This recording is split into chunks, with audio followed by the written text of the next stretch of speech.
Happy Friday, everyone. I'm back again. I know I said it had been a few days, but today's been a lot busier than I thought it would be. We've taken a lot of orders. Plus, obviously, it's the weekend. I think I'm going to have a lot of stuff on to do work-wise, particularly tomorrow, and then I want to at least enjoy some of my weekend with my wife and my children. And I promised you guys I was going to get a video across of demonstrations of how I use the products. Now, like I said to you in the last video, I'm not saying that you guys have to do things the way I do, but I get a lot of people ask me what routine I use for my beard. So I think the easiest thing to do in the world is to just show you all. I've recently washed my beard. I've let it all dry.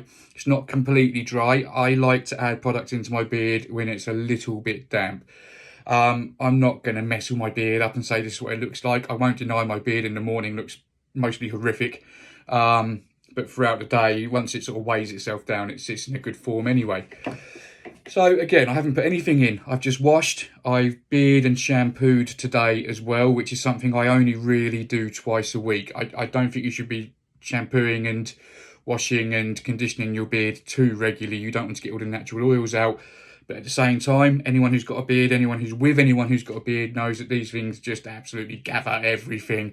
I wasn't actually going to wash my beard today, but after having some mussels in garlic sauce and getting most of it in my beard, I obviously had no choice but to wash it. So anyway, do this demonstration. So again, you're going to get mixed things. Anyone watching this who disagrees, that's fine. That's your choice. But this is what I do. I will always start with combing my beard. I always recommend using a wide-toothed comb because, these do get quite tangled and it can pluck quite easily. Can be a little bit painful, a bit uncomfortable more than anything. You don't want to be pulling out your precious beard that you've put so much energy and effort into. So I'd always start, depending on the length of your beard and how tangled, you can start from sort of lower down the beard. If it is quite tangled, start further down and get the tangles out. If it's not too bad, you can start right from the base. I tend to always come from up, as you can see how I'm doing it, always come from the inside of my beard upwards. I brush it out. This is where you start to see how bushy my beard can get. But, I want to get everything out of it. I then give it a bit of a brush down. You can see I'm really not putting much effort into this. This is just to get all those little horrible kinks and everything out of there. That's done. That's done. There's no hair in there. Nothing's been plucked. Nothing's been pulled out. Nice and simple. Nice and easy. Now, again, something I came to yesterday was about the pipets. Now, as I'm going through this as well, I'm actually enjoying a Zacapa rum this evening. It's the weekend. Why not? I like my rum. I like my whiskey, but it's a Friday and I'm in a good mood, so I'm having a rum. I'm going to go with my raspberry ripple oil. You might have seen some of my posts. I started mixing some of our scents up actually, which is, I don't know why, I just started doing it and I seem to be enjoying it. So I'm going to go with my raspberry ripple beard oil. So like I was saying, we mentioned about the pipets. I tend to go for around about half a pipet for each side of my beard. I like to just dab it around my tash a little bit, just a loose bit, so I don't want too much in it, you don't want it dripping in your lip and in your mouth. Then from there, you can see the pipet. This one's quite a clear one. You can see I just literally put it in my beard, squeeze it all in, so it's getting into the skin. I'm not too worried about it getting in my beard. That's what the other products are for. This is what I want in my skin. I'll do about another half again. And again, this isn't gospel. It's up to you guys what you want to do, the amounts and everything else. I'd start small because you can always add a little bit more. Beard thickness, the length of your beard will help, or will make a difference rather. So again, I'll now do the same the other side. It's not messy. I'm wearing a nice white t-shirt, which is brave doing this, but yeah, I'm not getting it. You can see there's no drops going anywhere. And then I'll do a last half a pipet and I'll get it into my chin area and under my beard. I tend to just get a little bit then, like I said again yesterday, in the ball of my hand, get it in my fingertips and just get it all in. You're obviously going to get it into your beard, that can't be helped. And again, the beard oil only does good for your beard, but what people need to understand is this is why you've got different products.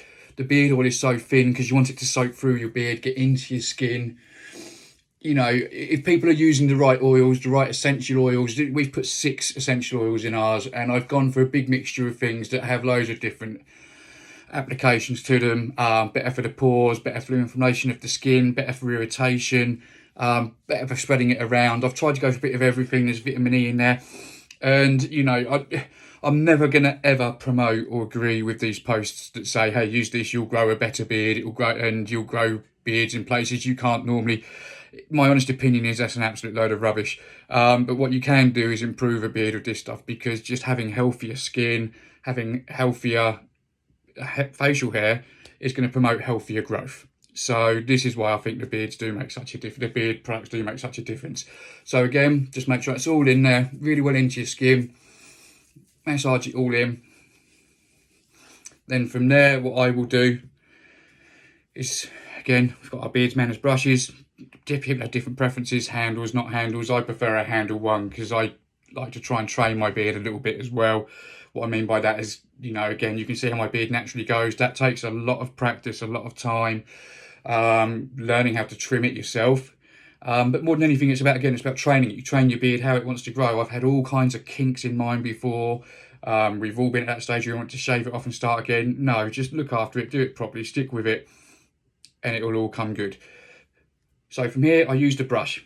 And now let's get in nice and hard, get into the skin, and just exfoliate those oils into the skin. You can see, you can probably hear and see how thick my beard is. This really isn't doing much towards the style of the beard. But again, I'm just brushing it down, just really getting into the skin and getting that oil in there. So that's the combing, that's the oiling, and that's the brushing done for me. Some people like to use curling brushes and hair dryers and straighten their beards. It's a cool look. Again, I just like the natural one, so that's what I do. So I use my raspberry ripple oil. Mixing it up, I'm going for our banana colada beard balm. I personally think mixing these two together smells perfectly like the fruit salad sweets we all knew and loved as kids. Us big bearded tattooed men, as manly as we are, we all love our sweet smells. So you don't want too much of this. Again, it's going to depend on your beard, the length of it, the density of how much you need. But even, I would say my beard's quite big. You get far longer beards than this. I don't meet many people with a thicker beard. You can see, not a lot there at all. A little bit over a pea size, I suppose. But again, start small, guys, because you can add more. It really is that simple. Don't go too mad with it because your beard will feel awful. You'll get the stuff everywhere. Rub it in nice and gently. Again, something I came to yesterday. Don't really rub it into your hands, because then all you're doing is putting it into your hands. As you can see, I've got a nice thick layer of it there. Looks very oily at the moment, I'm sure. And then just rub that into my beard. I always tend to rub my tash away. Again, what I was saying about that training to create it to come down. You can see my tash is actually longer than it looks. I'm not growing mine out massively, but I want mine to sort of come down with my beard. Just rub it all in there.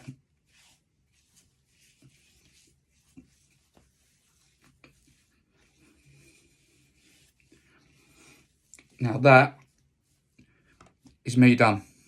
Got a little bit of excess on my hands. If you put a bit too much in, if you're like me and you're covered in tattoos, these oils won't do your tattoos any harm whatsoever. They'll only be good. They're good for your skin. They're good for everything. You know, I keep saying how the oils are mainly for the skin underneath the beard and the balms are mainly for the beard. It's because of that. It's what they're designed to do. It's the thicknesses. The balms are thick. You're going to struggle to get a balm through your beard into your skin. The balm's meant to go in there and soak into your beard. The main thing of the balms as well, the balms will always have waxes in, or should always have waxes in, that help hold your beard. Again, the styling I keep mentioning to help get them into place. And then the butters, I would always put roughly the same amount of butter as I just did with the balm for my beard. But as again we alluded to, as we came to in the chat yesterday, the butters are more for the conditioning of your beard. I wouldn't use them for holding or styling or anything like that. They'd just be purely to more leave-in as a leave-in conditioner. So that's it, nice and simple. Whenever I post these things, I've done one recently, someone asked me how I'd done it, and when I gave them a description, they were like, I think they read their response as well, that's a lot of effort for a beard. It sounds it when you're writing it down. When you actually sit and do it, it's taken minutes. 9 minutes in, I've been chatting away, waffling away as I do. It really hasn't taken much of my time whatsoever. Last thing is, I'm hoping to get it through tonight. We will be posting our giveaway. I keep saying it, 2 giveaways. What we're actually going to be giving away is a box of our samples. So there's 9 samples, currently 9 samples. In actual fact, there'll probably be a 10th one in there because we have just done the new scent of coconut and sandalwood. Really nice scent. That's what our butters have been released in. There's already been a few of them delivered today, and they've all had really good feedback. A lot of people ask about the scent, so I'll probably put that in there. So we'll go with 10 scents. I won't put the unscented in there, but there'll be 10 of the scented ones in here. This is going to be 2 giveaways, one for Facebook, one for Instagram. So you're going to get a box of the samples. I'm also going to chuck in 2 of my originals and 2 of my favourites. Cherry and spice oil, cherry and spice balm, to give you something to play around with. And on top of that, I'm also going to throw in, sorry, that's what I just used. I'm also going to throw in, this really is my favourite, the rum old fashioned. I absolutely love this smell. It's really good for a weekend if you're having a drink, being social. It's just a really cool smell. You've got a mix of sweet in there. I just don't think there's much not to love about the rum old fashioned. Not trying to sway on any others. A lot of them are getting really good feedback, but this is the one that I like. So that's what these giveaways are going to be. 2 giveaways. Each one is going to be a sample box with 10 samples in there of our various scents. You'll also get a cherry and spice 30ml beard oil, a cherry and spice 60ml balm, and then on top of that, the rum old fashioned 30ml oil and the rum old fashioned 60ml balm. So don't go doing anything yet. Look out for the post. I'm hoping to get it out this evening, depending on if the kids let me. But at the very least, it'll definitely be out. It'll definitely be out either tonight or this weekend. I'll look at maybe getting a draw done for Easter weekend as well. So keep an eye out for that. That's me out, guys. I'm going to take a break, enjoy my weekend, start sitting down with the kids, enjoy my rum. I hope you guys all do the same. Be safe. Enjoy your last weekend at home. Fingers crossed we can start getting to a little bit of normality, but everyone do things the right way and the safe way. I know not everyone believes in what's going on out there, but let's all be conscious of everyone that is, and let's all do things together. Enjoy your weekend. Take care, and I'll speak to you soon. Cheers.